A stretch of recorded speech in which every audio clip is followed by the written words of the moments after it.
have in front of me a Dahua 4MP CVI bullet camera. So you can actually see it here. We have it connected up here on the thing. So you'll see, and there's two very large IR units here that are giving you up to 80 meters IR, and there's a 3.6mm fixed lens on it.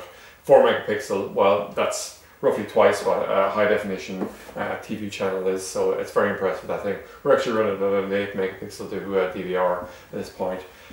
It's aimed at the trade, and so it's basically a nice professional lens. Just so you can turn it around with picking up the cameraman, I'm just going to twist this quickly. You can see just the generated thing here. There are the big two IRs, the fixed lens.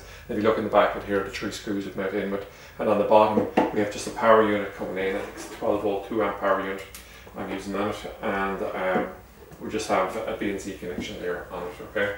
So what I might do at this point in time is, we knocked it off here, it goes blank for about 5 seconds, and then you get really good black and white pictures on it. Shooting videos of black and white pictures on television screens is not easy, so we're going to skip that part of it. But in terms of the clarity on it at night time, it's good. Now we do actually have other Dahua ones in the range. I actually have colour photographs, colour images at night time, the Starlight versions, and that's very impressive stuff on it.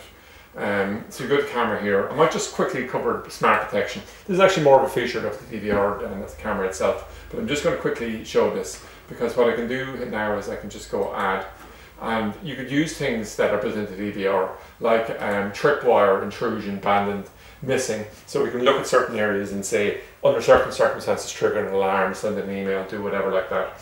And what you want to do is you want to set it up, but you have to have a certain level of resolution before you can do it, and in this case that's exactly what you have.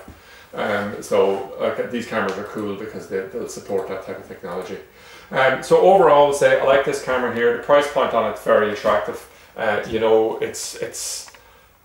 it's way higher specs and much lower price, we'll say, than many of the competitors in the thing. What you're finding here is that the baseline standard has moved from 2 to a lot of the points up to about 4MP, and even 8MP coming increasingly norm or anything like that. But the 4MP for me is still a fantastic picture. So that's anyway the overview of the Dahua 4MP bullet surveillance camera.